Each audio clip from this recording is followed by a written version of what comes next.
안녕하세요. 안녕하세요. 네. 지난주에 또 그레이에 대해서 열심히 떠들었지 않습니까? 이상하게 리플란에 그걸 보고 나니까 새끼가 보고 싶어진다. 아니, 어떤 분은 자기는 그레이를 볼 생각이 없었는데 여기서 또 이런 식으로 다루니까 이상하게 보고 싶어지더라. 그레이에 대해서 그렇게 썩 호의적인 얘기를 안 했지만 궁금해지나 봐요. 도대체 어떻길래 영화가. 굉장히 그 약간 변태에 가까운 취향 그런 그레이가 맞는 것 같습니다. 네. 꼭 보십시오. 네. 아니 뭐 또 저기 녹화하고 한 일주일 정도 지나서 생각해 보니까 살면서 그런 경험 한 번쯤 해보는 것도 나쁘지 않다는 생각이 들어요. 그레이 영화 보는 거? 네. 솔직히 까면서 희열 느꼈잖아. 내가 그 표정 봤거든. 그러니까 사는 게 워낙 팍팍하니까 뭐라도 이제 깔거리가 있으면 좋은 거죠. 네, 어쨌든 누군가에게 즐거움이 되었다니 다행입니다. 네. 이번 주 협찬도서입니다. 한겨레 국제 분야 선임 기자죠. 정의길 기자가 지은 이슬람 전사의 탄생, 분쟁으로 보는 중동 현대사입니다. 뭐 최근 들어 이제 IS의 급대두나 뭐 샤를리 앱도 테러 등등으로 또 전 세계의 이목이 또 집중되고 있는 곳이 또 이제 그 중동 지역, 또 이슬람 지역이 아니겠습니까? 이 속사를 제대로 보려면, 그 표피적으로만 보는 게 아니라 속사를 보려면 시계를 1979년 아프가니스탄으로 돌려서 그 소련의 침공으로 시작된 아프가니스탄 전쟁 때부터 이슬람주의 무장 세력이 이제 태동한 거를 이제 그 시점에서부터 좀 살펴봐야 된다라는 관점으로 이렇게 다룬 책입니다. 이 책을 쓰신 이제 정의길 기자, 이 네. 정의길 선배는 정말 국제적인 어떤 식견과 지식 이런 것들이 탁월해요. 재미있는 거는 이 선배의 생김새가 진짜 이슬람 쪽 사람 같거든요. 보면 우리나라 사람이 맞나 이렇게 생각할 정도로 곱슬머리에 굉장히 눈 크고 쌍꺼풀이 지고 해서 약간 석유 부자처럼 약간 그런 스타일의 네. 그런 외모예요. 근데 이제 중동 쪽에 특히 굉장히 좀 깊은 식견을 갖고 있어서 뭐 미남이시겠네요. 예. 예, 그쪽 분위기가 네, 나니까 그렇죠. 네. 꼭 그렇지만은 않아요. 나중에 한번 기회가 되면 한번 만나보시기 바랍니다. 네. 방영된 지 아직 그 한 달도 채 안 됐는데 화제가 되고 있는 그 안판석 정성주 콤비의 네. 풍문으로 들었어와 묻힌 수작 네. 호구의 사랑에 대해서 네. 저희가 짚어보도록 하겠습니다. 이 두 드라마를 보니까 약간 공통점이 있어요. 미혼모의 미혼모 문제가 처음부터 네. 이제 딱 나온다는 점. 그걸 풀어가는 중심이죠, 일단. 거기에다가 스타 PD. 호구의 사랑은 PD가 어떤 분이죠? 표민수 PD잖아요. 네. 왜 우리 지난번에 책에서 네. 드라마 어떻게 만들 것인가 하는 굉장히 교과서 같은 교과서적인 책을 제목의. 그런 책을 쓰셨던 TVN에서 리얼 판타지라는 장르다라고 이야기를 하실 정도로 통통 튀는 작품을 들고 오셨고, 풍문으로 들었어도 마찬가지로 너무 무겁게만 다루는 게 아니라 블랙 코미디로 다루고 있거든요. 두 드라마 근데 때깔이 굉장히 대조적이에요. 그렇죠. 풍문으로 들어서는 어두침침하고 약간 갈색 톤 내지는 네. 약간 이런 식이고, 호구의 사랑은 굉장히 발랄하고 컴퓨터 그래픽이나 이런 것도 많이 쓰고 진짜, 호샤시하죠. 네, 만화에서 막 튀어나온 듯한. 풍문으로 들었어는 말 그대로 좀 중장년층 이상이 즐겨볼 만한 그런 코드, 현실의 정글 같은 이런 어른들의 생존 게임 이런 거를 보여주는 작품이라면, 호구의 사랑은 만화가 원작이다 보니까 좀 이렇게 순정 장르로 볼 수 있는 그런 청춘들의 감성을 보여주는 그런 장르라서 색깔은 약간 다르지만 그래도 이제 아까 말씀하신 그런 공통점으로 저희가 두 작품을 소개해 보려고 해요. 지금 풍문으로 들어서는 4회 만에 전개가 굉장히 빠릅니다. 왜냐면 첫 회부터 바로 출산. 네, 배가 이만해져서 이르는, 네. 이준 배우가 연기하는 한인상이라는 친구하고 그 고화성 배우가 연기하는 서봄이라는 친구, 이 둘이 고3입니다. 우리 수능 끝날 때까지 전화기도 없애고 서로 연락도 하지 말자라고 굳은 결의를 다지는데, 뭐 아시다시피 이것이 마지막이다 싶으면 손으로도 한번 더 잡아보고 싶은 것, 둘이 불이 붙어버립니다. 네, 뭐 나름 피임을 한다고는 했는데 콘돔이 불량품이었는지 수시 합격으로 약간 일찌감치 굴레에서 벗어난 이 한인상이 서범을 찾아갔는데 임신을 했고, 그리고 지금 혼자서 출산 준비를 다 해오고 있었고, 예정일이 코앞이고 얼굴만 보러 찾아갔던 건데 가자마자 이놈 새끼 내 딸한테 이런 게 너냐라는 이야기도 듣고 얼결에 결혼하겠습니다라고도 이야기하고, 그러면 지금 당장 자네 집으로 우리 애 데리고 가서 허락 받아오게 라는 얘기까지 듣는 거예요. 문제는 이제 지질이 못 사는 서범네 집과 달리 한인상네 집은 엄청난 부잣집이고, 어떻게든 이 둘을 떼어놓으려고 이렇게 없었던 일처럼 하려고 이제 체면 치레를 하려고 하는데, 그게 뜻처럼 잘 안 풀리는. 이 집이 엄청나요. 이 가보면은 정말 일단 넓은 데다가 네. 그 놀란 게 안에 들어가면은 거의 안에 한옥이 있어요. 네. 그래서 야, 그걸 일단 세트로 지은 것 같지가 않고요. 진짜로 그런 집이 있는 것 같아요. 그거. 구중궁궐을 네. 현대화해 놓은 듯한 그런 집인데요. 실제로 어떤 현대판 사극을 보는 듯한 그런 느낌이 세트 안에도 있어요. 아, 맞아요. 대한민국 상위 1% 네. 이제 단순히 돈만 많은 게 아니라 네. 이제 법률가 집안, 뭐 대대손손, 뭐 할아버지부터 네. 뭐 아버지 그리고 아들이죠. 네. 네. 이준이 맡은 네. 그렇게까지 이제 약간 이준도 이제 너는 법률가가 돼야 된다라는 그렇죠. 전통적인 법률가 집안인데다가 네. 왜 한옥 구조를 갖추게 됐냐? 굉장히 좀 오래된 고택이 있는데 한옥으로 된 분해를 해갖고 와서 네. 조립을 한 거예요. 그게 네. 할머니가 워낙 그 집을 좋아하고 네.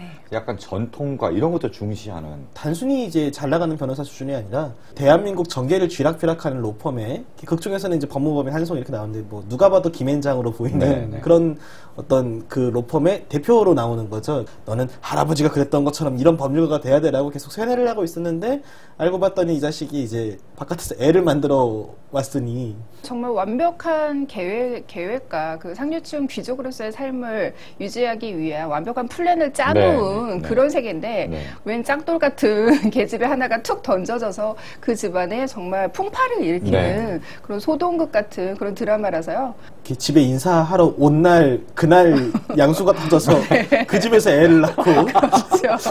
그 와중에도 네. 이 소문이 밖에 네. 혹시라도 새어나갈까 싶어서 부른 구급 요원들도 막 돌려보내야 네, 하고 네. 출산하는 소리를 들키지 않기 위해서 오페라 같은 클래식 음악을 굉장히 높게 틀어놓고 네, 그 네. 상황 자체가 네. 웃기는 그런 장면들이 굉장히 많습니다. 아, 이게 집에서 이제 출산하게 되잖아요. 네. 거기 막 출산을 막 하고 주변에서 뭐 어떡하지 막 우왕좌왕하고 있는데 거기 갑자기 저 인터넷 빨리 열어갖고 똘배만 불러고 똘배만 불러고 막 이래요. 거기에서 이제 가정에서 어떻게 출산하는지 정보가 나와 있던 거예요. 그렇죠. 그런 디테일한 대사들에서 저는 무릎을 탁 치면서 정말 빵 터지게 되더라고. 저는 유준상 배우의 위대함을 새삼 느끼는데 응급요원 돌려보내는 장면에서 네. 저희 아내가 부정맥이 있었는데 지금은 괜찮아졌습니다. 이렇게 기민하게 출동해 주실 줄이야. 그 와중에 그 네. 법률가다운 그런 문어체 대사를 네. 유호정 씨도 아내죠. 네. 이제 유준상 씨의 아내로 네. 나오는데 거기도 이제 좋은 집안에서 자라갖고 말하자면 이제 홈맥으로 네. 이어진 이제 상위 계급끼리 결혼했잖아요.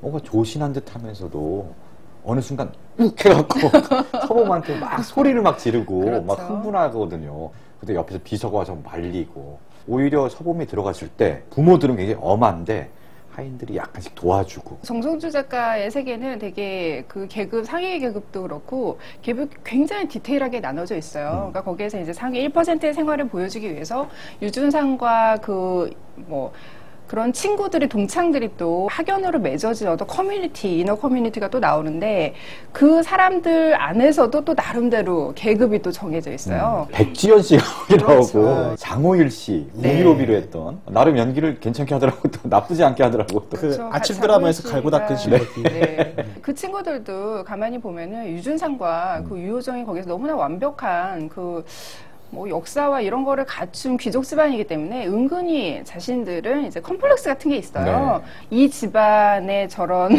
완벽함이 언제 그 균열을 드러낼까 이런 것들을 호시탐탐 노리는 그런 친구 간의 어떤 서로 질시하는 그런 경쟁 구도 이런 것들도 굉장히 하인들 사이에서도 보면은 그 대를 이어 충성하고 있는 그 양기사로 나오는 기래연 씨 있잖아요. 네.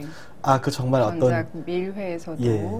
아주 그 입안의 혀처럼 조근조근 이렇게 이야기를 하면서 뒤에 가서는 윗절이 못 알아듣게 일어하고 한국어를 섞어서 도깨비 말로 뒷담화를 하는 장면이라거나 네. 도끼로 이막까 막 이런 거. 뭐야 저거 대놓고 코미디인가 했는데 생각해보니까 그냥 이 변호사들이 못 알아듣게 하기 위해서 자기네끼리 은어를 만들어낸 그렇죠. 규칙 같다는 생각에서 네. 아 실제로 저럴 수도 있겠구나라는 그 디테일에 또 한번 몸소리를 쫙 치는. 지금 이제 30부작의 블랙 코미디인데 그러니까 현대극이고 원래는 50부작의 시대극으로 기획이 됐었었대요. 그렇죠. 그때 수제전쟁이라는 제목에 원래 김유혜 씨가 캐스팅됐던 것으로 알려진, 그래서 한 여자의 일생을 중심으로 한 뭐 대한민국의 근현대사 50년사를 되돌아보겠다 이런 기획 의도였는데요. 김유혜 씨가 또 하차를 하고 이러면서 완전히 바뀐 거예요. 기본적인 장르는 홈드라마죠. 근데 홈드라마 안에 굉장한 그 정치적인 성격, 그 안에 권력관계, 현실의 권력관계 이런 것들이 담겨진 블랙 코미디로 이제 좀 압축이 됐어요. 블랙 코미디인데 이 안에 사실 엄청나게 조밀하게 짜여져 있는 대한민국 상위 1%에 대한 조소 어린 그 디테일한 묘사가 그렇죠. 들어있고 그 와중에 그 어떻게든 사랑을 이어보겠다고 하는 속도 위반 커플의 이야기가 네. 있고 그러니까 이 이질적인 요소들이 빚어내는 긴장감이 대단한 거예요. 그러니까 이게 꼭 또 상위 1%뿐만이 아니라 작가의 디테일이 정말 대단한 게 보민의 가족도 재개발이 그 예정돼 있는 지역에서 그 허름한 집을 두 채를 샀다가 그게 재개발 지구에서 그 집이 이렇게 배제가 된 거예요. 그러면서 결국에는 그 대출금을 제대로 갚지 못하고 완전히 극빈층으로 전락한, 이것이 한국의 어떤 경제 사회의 변화에 따라서 어떻게 삶의 질이 이동을 하는가 이런 것까지 인물들의 캐릭터에 굉장히 디테일하게 축적을 해서 설정을 하고 있기 때문에 대사 하나를 친다고 해도 그것이 굉장히 좀 살아있게 이렇게 다가오는 거죠. 네, 이 극 중에서 이제 장현성 씨, 네. 서범의 아버지로 나오는 네. 이분 지금까지는 사실 좀 찌질하고 약간 지식인이면서도 좀 찌질하고 왠지 너무 계산적이고 이런 역으로 많이 나왔는데 지금은 정말 그냥 뭔가 좀 욱하기도 하고 네. 뭔가 좀 바른 길을 가려고 하는 그런 서민으로 나오잖아요. 네. 근데 입만 열면은 아내한테 당신은 그 을근성을 좀 버려야 돼라고 얘기하면서 결정적인 순간에는 자기가 제일 을인 약자 중에 약자. 네. 뭐. 그러니까 굉장히 재밌는 게요. 이 또 그 정성주 작가와 안판석 콤비의 팬인 사람들은 그 전작과의 어떤 연결고리를 찾는 재미가 상당한데, 아내의 자격에서 김희애 씨의 남편으로 나왔거든요. 초고층의 상류층으로 입성하기 전에 그 아들을 굉장히 교육을 잘 시켜서 뭐 인류학교를 진출을 시켜서 나의 계급을 좀 높여보자 이런 욕망을 갖고 있었던, 더 상류층으로 올라가기 위한 인물의 어떤 속물 근성이 얼마나 적나라하고 찌질할 수 있는가 이런 것들을 굉장히 잘 보여줬거든요. 근데 그런 인물, 전작에서 그런 연기를 했던 인물이 이제 여기에서는 서민이긴 서민이지만 그래도 한때 뭐 약간 여유 있게 살았던 그런 좀 곤조도 약간 있고 또 어떤 가부장적인 그런 면모도 가지고 있고, 이런 인물들을 좀 더 입체적으로 만들어준달까? 우리가 흔히 이제 정성조 작가 안판석 PD 콤비를 이야기를 할 때 뭐 미래나 아내의 자격을 이야기를 하면서 굉장히 이제 그 어둡고 무거운 작품들만 기억을 하는데, 흔히 사실 생각해보면 15년 전에 이 콤비가 쳤던 그 메가히트는 사실 같은 블랙 코미디 홈드라마 장르였던 아줌마 아니었겠습니까? 그렇죠. 거기서부터 시작이 됐고, 바로 그 전에 장미와 콩나물이라는 그렇죠. 홈드라마에서 네. 이제 따뜻한 서민들의 얘기를 시도를 했고, 근데 그 서민들의 삶에 이제 점점 풍자가 들어가더니 아줌마에서 그 지식인들의 어떤 허위 의식 이런 것들을 묘사하고, 미래 같은 경우에는 음악, 클래식을 배경으로 해서 그쪽이 또 한 네. 위선하지 않습니까? 이제 이번에는 그야말로 더 상류층으로 올라가서 굉장히 우아한 가면을 쓰고 있는 사람들의 허위 의식이 자신들이 정말 기존에 접하지도 못했던 저 밑에 있는 계급의 인물을 만나서 어떻게 부서지는가 이런 거를 재미있게 보여주죠. 여기서 놀란 건 또 이제 이준, 사실 엠블랙 아이돌 그룹 멤버잖아요. 연기를 그렇게 잘하는지 몰랐네 진짜. 갑동이에서 어떤 그 사이코패스 살인마 워너비인 거죠. 살인마 워너비를 연기를 하면서 굉장히 많은 사람들의 어떤 호평을 받기도 했었고요. 제가 이렇게 몸을 사시나무 떨듯이 떨면서 그렇게 하는 모습들이 연기를 잘하는 건 알았지만 저렇게까지 연기를 잘하는 줄 몰랐다.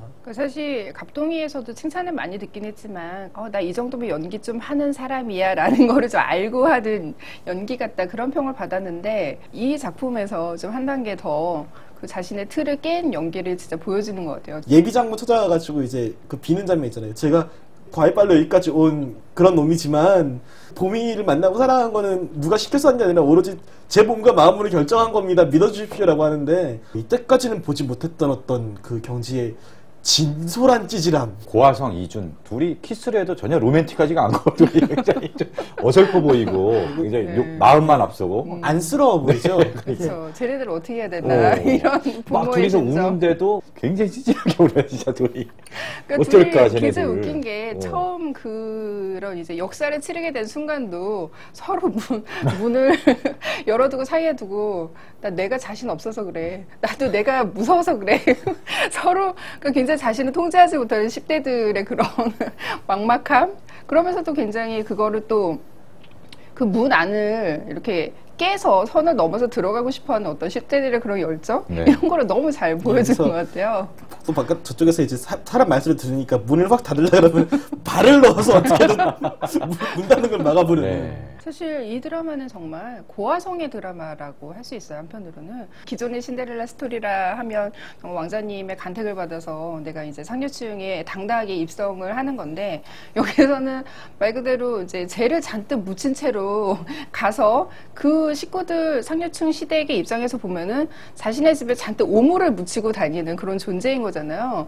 근데 그런 속에서도 어떻게 해서든지 자신과 아이와 뭐 사랑과 존엄 이런 거를 지키려는 사투 이런 거를 보여주는데 드라마에서는 이 배우의 이런 연기를 잘 보지 못했잖아요. 이 배우가 사실 필모그래피 전체를 통틀어서 계속 맡았던 역할이 자기보다 어리고 약한 존재를 보호하는 역할을 계속했어요. 뭐 괴물에서도 그랬고 여행자에서도 그랬고 뭐 설국열차에서도 그렇고 애가 애를 돌보네라는 느낌이 이게 계속 이 배우에게 아우라처럼 있는 거죠.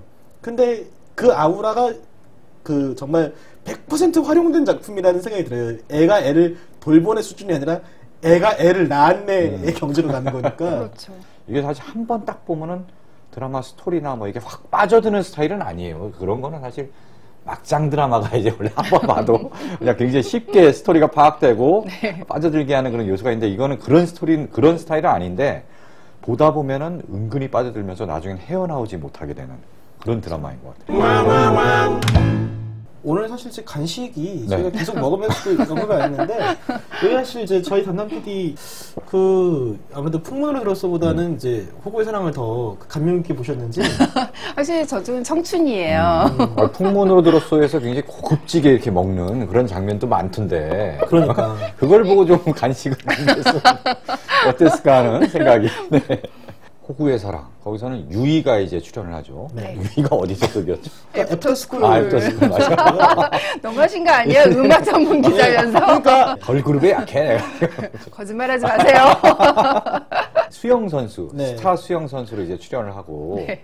갑자기 임신을 해갖고 네. 애를 낳게 되잖아요. 네. 이제 아버지가 누군지 모르는 미혼모로 이제 애를 낳게 되고 네. 그 옆에 우연히 강호구라는 이제 고등학교 동창 사이인 아빠의 역할을 비슷하게 하게 됐어요, 갑자기. 원래 퀸카와 빵 셔틀로 이제 서로와 큰 접점이 없는 상태로 호구는 이제 사실 도도이를 좋아하고 있었고 오랜만에 만나서 이제 이야기를 나누면서 즐겁게 서로를 알아간다라고 생각하고 있었을 때 도희는 자기가 임신을 한 상태라는 걸 알고 있었던 거죠. 또 한동안 얼굴 못 보다가 갑자기 만났는데 얘가 배가 불러서 자기 애는 아니지만 도희를 사랑하는 마음으로 도희의 출산이나 이제 그 이후에 육아까지 좀 도와주려고 네. 하는 어떤 그런 게 지금까지 이제 흘러온 호구의 사랑의 네. 줄거리죠. 근데 이제 유이의 전 남자친구가 이제 극 중에 변강철 변호사. 네. 원래 이제 임수롱이 네, 연기하는. 임수롱이 2AM의 임수롱. 이거는 기억하네요. 2AM. 전교 회장이었고요. 같은 동창이고. 이게 지금까지 스토리를 보면은 네. 일단 그 유이 아이의 실제 아버지는 변강철로 호구도 그렇게 알고 있잖아요. 네. 그런데 이 갈수록 뭔가 좀 아닌 것 같다는 느낌도 살짝 들거든요. 네. 이게 이렇게 쉽게 이렇게 애 아버지가 밝혀질 것 같지는 않아요. 이게 원작이 있는 작품이다 보니까 이거 아는 얘기하면 분들은 스포일러 아닌가요? 그래도 아무래도 그러니까 아는 드라마를. 분들은 아는 상태고요. 네, 네. 기자간담회 때 인터뷰를 했어요. 네. 사실 웹툰에서는 원치 않는 어떤 폭행에 의한 그런 임신으로 설정이 돼 있는데요. 좀 약간 폭력적이고 잔인하기 때문에 드라마 상에서는 이게 살짝 결말을 수정할 수도 있다라는 어떤 여운 같은 거를 남겨서요. 원작을 읽은 사람이라고 하더라도 드라마 전개가 어떻게 흘러갈지는 아직 알 수 없는 네. 그런 상태입니다. 야, 그래도 드라마에서 꽤 많은 패를 깠네요. 애 아빠가 누구냐 기자가 제일 네. 마지막에 까야 할 패 같은데 네. 기자 간담회에서 너무 일찍 까진 거 아니냐 약간. 근데 이제 그 감독님의 말은 결과적으로는 이런 연애 감정을 내 청순을 통해서 보여주고 싶었기 때문에 그런 미스터리로 이 드라마를 끌고 가고 싶진 않다. 여기 남녀 주인공이 4명이잖아요. 그렇죠. 그 호구의 여동생 이란성 쌍둥이라 나오는 호경이라는 인물이 또 나오는데 호경이라는 인물의 사랑을 받는 존재가 병강철이고 도도이의 또 고등학교 때 첫사랑이기도 하죠. 병강철이. 그래서 맨 처음에 설정은 병강철이 그러한 어떤 그 러브라인 구도에 그 피라미드 뭐 구조가 있다면 맨 꼭지점에 위치한 그런 강자였어요. 갑이었어요. 변강철이. 그렇죠. 호구가 제일 바닥이고. 네. 네. 근데 이게 갑자기 반전이 드러나면서 병강철이 알고 봤더니 네. 고등학교 시절에 호구와의 어떤 추억으로 인해서 호구를 사랑하고 있었다. 갑자기 그러면 변강철, 호구, 도도이가 삼각관계가 아주 묘하게 되는 거야 막 이러면서 막 갑자기 꼭지점이 갑자기 호구가 되는 거예요. 제가 굉장히 혼란스러워졌거든요 그때. 그러니까 권력관계가 완전 역전이 되는 거죠. 그러니까 이게 인생 가위바위보예요. 이게 네. 영원한 강전 없어. 근데 조금 지나다 보면은 네. 이게 예전에 병강철이 기억하는 그 과거의 기억이 네. 뭔가 뒤틀려 있음이 또 점점 드러나요. 그러니까 말 그대로 사랑의 화살표라고 하죠. 그럼 방향이 계속 바뀌어요. 네. 강호경과 이제 소개팅을 병강철이 했을 때 이제 제가 이때까지 만나본 사람 중에 2번째로 예쁘네요라는 이야기를 했을 때 그 인터넷 언론 기자분들이 다 그럼 첫 번째는 도도이였겠거니 하고 기사를 열심히 도도이였다라고 기사를 쓴 거예요. 근데 몇 분 있다가 밝혀져 도도이가 아니었어. 자기 인생에서 가장 아름다웠던 사람은 강호구였던가. 그렇죠. 그래서 강호구였다 썼는데 그 다음에 봤더니 알고 봤더니 강호구로 변장한 강호경이었다. 드라마 자체는 굉장히 고전적인 어떤 이 시대 청춘들의 사랑법을 이제 2가지 유형으로 보여주고 있어요. 굉장히 아무것도 없어 보였던 사랑의 약자가 오직 사랑의 순수한 진정성만으로 결국에는 강자로 올라서는 어떤 진정성의 승리 이런 거를 보여주는 그 유형으로서의 호구라는 인물이 있고요. 또 그 반대로 이제 호구의 이란성 쌍둥이인 호경이가 이제 심리 상담 전문가로 네, 나오는데 그렇죠. 알고 보면 썸의 고수로 네. 썸 전문가로 나오죠. 순정은 고리타분한 것이고 이제 좀 유희적으로 그렇죠. 연애를 즐기려는 근데 집에서는 또 굉장히 건어물려고. 추레한 추리닝 입고 네. 안경 쓰고 막 제대로 씻지도 않고 그렇죠. 지저분하게는 건어물려로 나오고 그렇게 아깝다. 여배우가 민낯을 그 메이크업과 상반되게 그린 경우가 전 최초인 것 같아요. 예전에는 그냥 안경만 썼거든. 네. 그렇죠. 저 정도면 저게 이쁘구만 라고 생각하는데 이건 정말 죄송하지만 우리 누나세요라고 듣고 싶은 그런 거 있잖아요. 호경이라는 인물을 이수경이라는 신인 네. 배우가 맡았는데요. 네. 이제 19살이라고 하죠. 여고생이 네. 그 대학원생 역할을 굉장히 잘 해내고 있어요. 네. 알 거 다 아는. 네.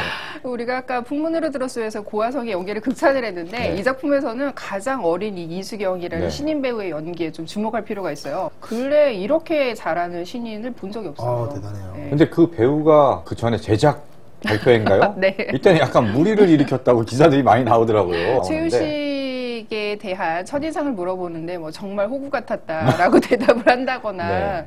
근데 좀 약간 건방져 무례해 보일 수 있는 그런 태도로 구설수에 올랐는데요. 그럴 수 있거든요. 정말 네. 많은 기자들이 앞에 있고 막 카메라 플래시 막 빵빵 터지고 하면은 넋이 나간다 그러더라고요. 정말 좀 경력이 꽤 되는 배우들도 긴장하고 이러는데 네. 19살짜리가 처음 그런 자리에 나왔으니 네. 뭐 그럴 법도 해요. 네. 최우식 그리고 주인공. 그렇죠. 얘기를 안 할 이 수가 최우식은 없죠. 그 전에 잘 못 보던 배우인데 여기서 갑자기 확 눈에 띄더라고요. 그 잘 못 보던 배우라고 하시면은 지난번에 저희 거인 다룰 때 거인의 주연이었는데 맞죠. 제가 거인을 추천하면서 그렇죠, 시스루 그렇죠. 얘기까지 했는데 그렇죠, 어떻게 맞아요, 그거를 맞아요. 기억을 못 하실 거인, 수가 거인. 있어요. 그렇죠.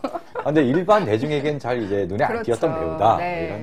네. 그래서 본인도 이제 첫 주연작이기 때문에 굉장히 흥분을 했다 이런 표현을 많이 썼는데요. 저는 이수경이 왜 그런 말을 했는지 알 것 같아요. 정말 호구처럼 나와요. 그러니까 이수경 솔직하게 그냥 얘기한 거예요. 현대인들이 조금씩 이렇게 가면을 쓰고 대하는데 이 친구만은 정말 순도 100%의 진심으로 모든 인물을 대하는 사람인데요. 그게 나중에 모든 사람들을 이렇게 변화를 시키는 그 네. 과정이 굉장히 또 어느 순간 또 감동적이에요. 그러니까 약간 나는 왜 이러지 그러면서 계속 정신 차리고 보면 아낌없이 주는 나무 같은 그런 존재인 거예요. 또 재밌는 건 호구의 사랑을 이걸 풀어가는 방식이 정말 발랄하고 통통 튀고 현실을 벗어난 판타지 같은 요소가 굉장히 많아요. 네. 맞선을 볼 때 다른 맞선 하는 테이블도 그렇고 이 둘도 그렇고 강호경과 이 병강철도 그렇고 서로 이제 신경전을 벌이는 거를 탁구에서 공을 주고받는 걸로 이렇게 묘사를 네. 하거든요. 그리고 되게 신선하고 재밌었어요, 되게. 그러니까 호구의 사랑을 보면 그 만화적인 감성을 어떻게 드라마 안에서 이렇게 번안을 해내는가 영상 문법으로 이런 거에 굉장히 좋은 모범사예요. 우리가 이제 내일은 칸타빌레, 내일은 칸타빌레를 저희 잊을만 하면 나오는 영원히 고통받는 시간형.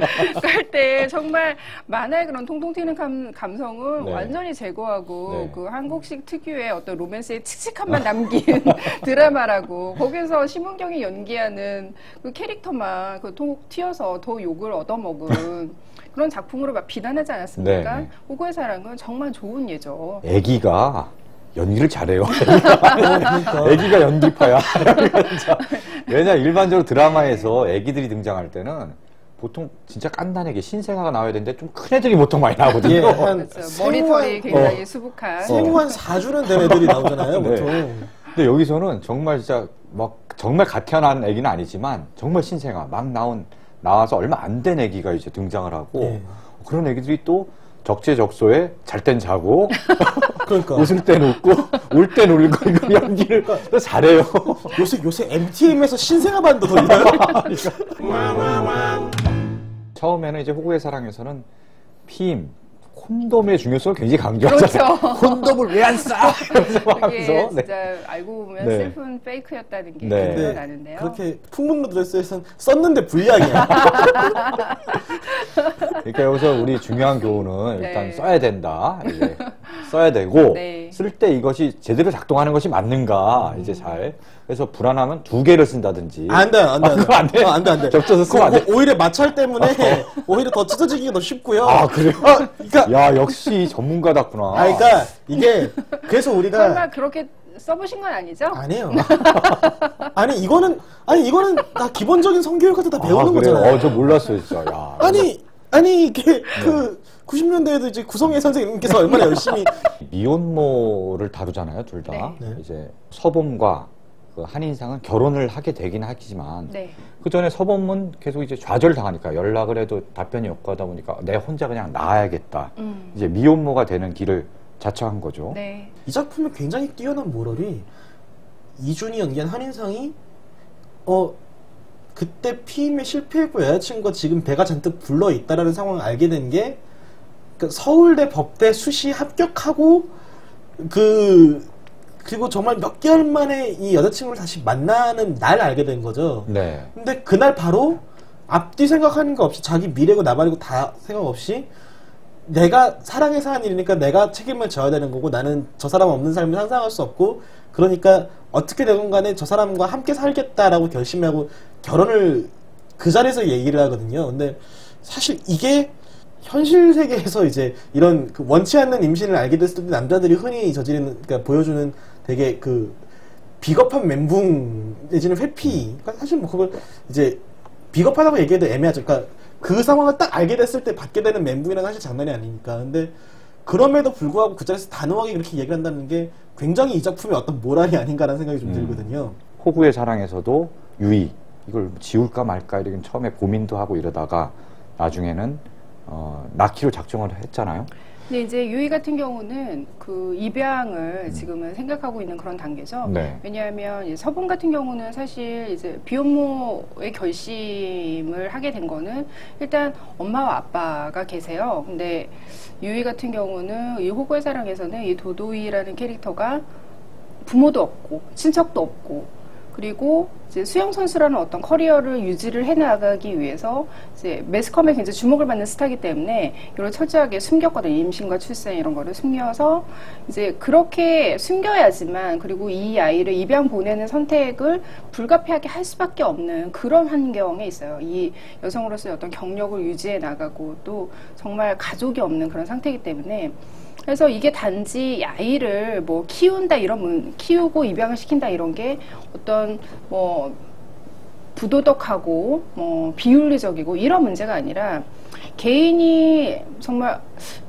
임신 자체도 원치 않는 폭력에 의한 임신이었고 또 이 입장에서 계속 개인이 선택을 할 수밖에 없는 그런 왜 이런 시스템을 뭐 사회 뭐 미혼모에 대한 어떤 제도적인 지원이랄까 이런 것들이 만약에 있다면 좀 더 다양한 선택이 있을 텐데 늘 이게 개인의 고민으로 결국에는 떠안을 수밖에 없는 그런 상황이어서 결국에는 어떤 개인의 어떤 시련으로만 이것이 그려지는 것이 사실은 그런 미혼모 문제를 이렇게 화두로 삼으면서도 이제 뭐 결국 가볍지 않게 여러 가지 현실 이런 것들을 좀 생각하게 만들어주는 그런 요소가 있는 것 같아요. 저는 이런 생각 들더라고요. 이제 거기서는 애를 낳은 다음에 네. 이제 뭐 입양을 보낼 것이냐, 키울 것이냐, 네. 사회가 어떻게 보살펴 줄 것이냐 하는 문제를 얘기하셨는데 낳기 전에 과연 그런 약간 원치 않는 임신을 하게 됐기 때문에 네. 이제 미혼모가 된 걸 텐데 낳기 전에 아이를 지울 것이냐, 네. 낳을 것이냐에 대한 고민도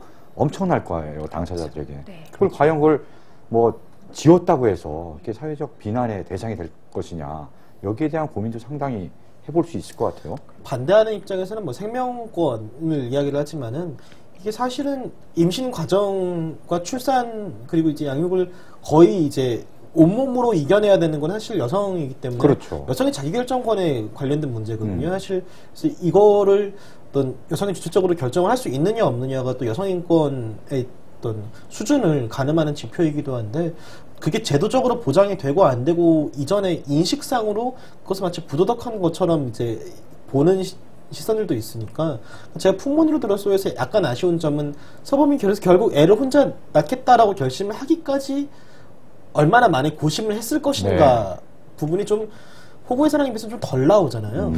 호구의 사랑에서는 정말 유이가 이렇게 울면서 제발 이거 좀 어떻게 좀 했으면 좋겠어 하면서 극단적인 생각까지 하는 부분들이 좀 나오는데 그런 현실적인 고민들 약간 그런 것들이 좀 더 많이 나왔으면 어땠을까 라는 생각도 좀 들더라고요. 사실 호구의 사랑도 그 부분은 조금 부족해요. 그러니까 결국에는 이게 사랑 이런 걸로 아픔을 치유할 수 있다 이런 좋게 이런 식으로 나가거든요. 특히 이제 남자의 사랑으로. 사실은 작가도 그렇고 PD님 자체도 그렇고 약간 주저하게 되는 것 같아요. 이렇게 우리는 이제 따뜻하게 본인이 이제 기자간담회에서도 약간 따뜻하게 그려내고 싶었다라고 자꾸 강조를 했는데 로맨스 장르라는 어떤 한계가 있기 때문에 그런 무거운 소재를 내가 어떻게 이제 사람들의 마음을 다치지 않게 하면서 따뜻한 결말을 이끌어낼 수 있을까 이런 거에 좀 치중을 하다 보니까요. 생각보다 이렇게 깊은 고민까지는 발전되지는 않지만 그래도 이제 어떤 대중 드라마의 화법에서 최대한 예의를 지키려고 하는 저는 뭐 드라마에서 꼭 그거를 다루고 뭐 그래야 된다는 차원에서 드린 말씀은 아니고 드라마에서 다루기 쉽지 않죠. 드라마에서 이게 뭐 낙태를 바로 하고 이러면 드라마가 일단 전개가 안 되니까 기본적으로 그렇죠. 그 말씀드린 건 아니고 우리 사회가 이제 그 문제에 대해서도 좀 전향적으로 좀 논의하고 좀 생각을 해봐야 되는 게 아닌가 하는 생각에서 드린 말씀입니다. 이제 저는 서 기자님 말씀 받아가지고 근데 이게 그 어떤 그런 많이 부족하고 어떤 부분에서 아직까지 좀 보수적인 시점으로 그려지긴 하지만 어쨌건 간에 이때까지 기존 지상파 드라마라거나 이제 뭐 TV는 지상파는 아니지만 굉장히 유력한 이제 그 오락 채널이니까 이런 곳에서 이런 플랫폼에서 나오는 드라마에서 이런 소재로라도 이제 나오는 것이 그러니까 긍정적인 대중의 긍정적인 에너지를 받는 위치에 속해 있는 주인공이 비혼모이고 이제 그 결혼하지 않은 상태에서 이제 출산을 하고 이런 과정들이 이렇게 소재로라도 등장을 한다라는 게 사실은 이게 어떤 의미에서 좀 가시화의 역할 마치 드라마의 세계에서 마치 없는 존재처럼 혹은 징벌받아야 되는 존재처럼 그려지던 존재들이 사실 그 긍정적이고 주체적인 주인공의 자리를 가 있다는 거는 저는 뭐 아쉬운 부분이 굉장히 많지만 나쁘지 않은 뭐 일부 전진이라는 생각은 해요. 그래서 이런 것들이 좀 있을 때 우리가 아까 얘기했던 서 기자님 말씀하셨던 것 같은 어떤 꼭 드라마에 국한된 게 아니라 우리 사회가 그런 걸 고민해야 된다라는 거 담론을 끄집어내기도 좀 좋은 것 같고요. 네. 그러고 보면 이제 미국에서는 이제 민주당과 공화당이 이 낙태권을 두고 이제 뭐 찬성하냐 반대하냐 이거 가지고도 큰 이제 진영이 갈리기도 하고 토론이 활발하게 진행되고 있는데. 우리나라엔 뭐 그런 게 전혀 지금 언급이 거의 안 되고 있으니까 약간 그런 거에 대한 토론과 논의, 사회적인 논의도 좀 이루어졌으면 좋겠어요. 그래서 오늘은 이제 엔딩곡은 뭔가요? 오늘 엔딩곡. 저는 그 풍문으로 들었소에서 가장 인상 깊게 본 장면이 둘이 택시를 같이 타잖아요. 그 다음에 막 울잖아요, 둘이. 이제 이준, 그러니까 이제 극중 이름이 뭐죠? 한인상. 한인상. 네. 한인상과 네. 이제 고화성, 서봄이 둘이 엄청 울잖아요. 그래서 그 장면을 보고 또 특히 이제 이준 씨는 우는 연기가 특히 많아요. 그래서 그 우는 연기를 정말 리얼하게 잘하는 것 같아서 울음에 관한 곡을 하나 준비했습니다. 스크립트라는 아일랜드 밴드의 위크라이라는 곡을 준비했어요. 이준 혼자 울게 내버려둔 게 아니라 다 같이 울음에 동참해보자.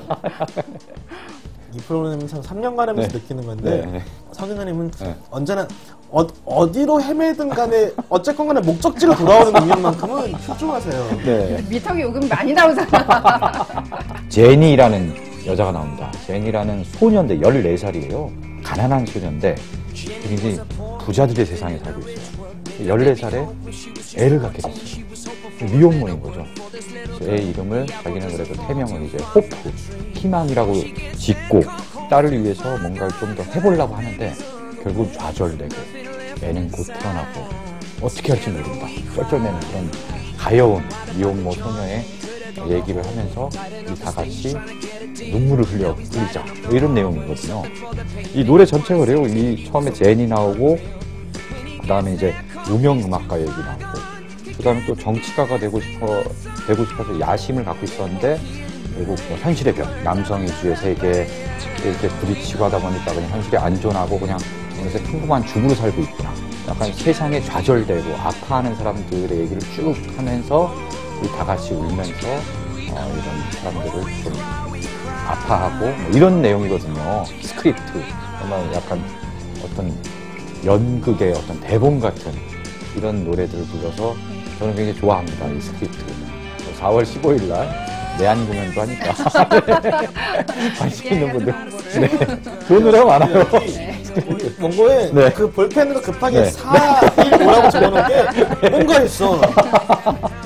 이거 혹시 PPL인가요? PPL. 제가 좋아하는 밴드고 이 아일랜드에서 사실 U2 이후에 가장 또 상업적인 성공을 거둔 밴드로 평가를 받고 있고요. 우리 가만히 있어봐. 티켓 이벤트 해야 되는 거 아니야 이게 지금?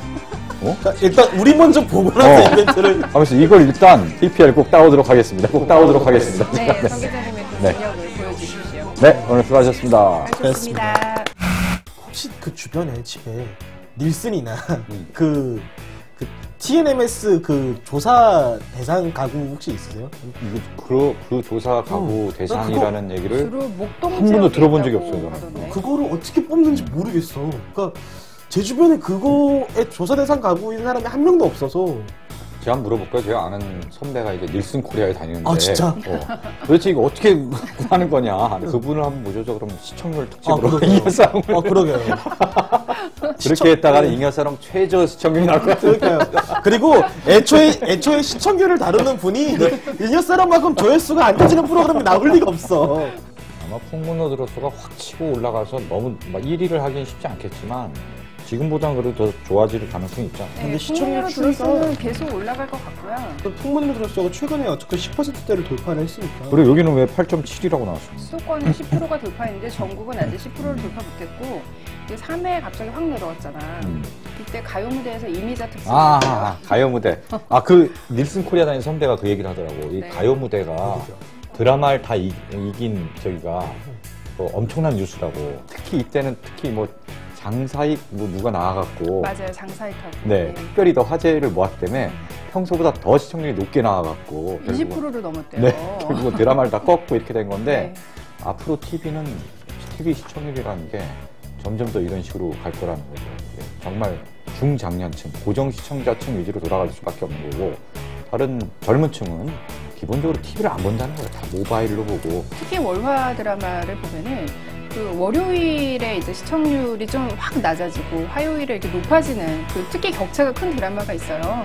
그러면은 이제 그거는 중장년층의 시청자가 많구나. 왜냐면 월요일에는 가요 무대를 보고 네네. 이분들이 화요일에는 드라마를 보고. 네. 그 진짜 말을 하다 보니까 아까 그 닐슨 코리아에 있는 선배를 모셔다가 미녀사롱 시청률은 최저로 나올지언정 우리가 시청률에 대해서 한번 털어보는 것도 재밌겠다는 생각이 드네요. 네. 뒷얘기, 뭐 드라마의 시청률 뒷얘기 이런 것들 네. 진지하게 한번 고려해 보도록 하겠습니다. 네.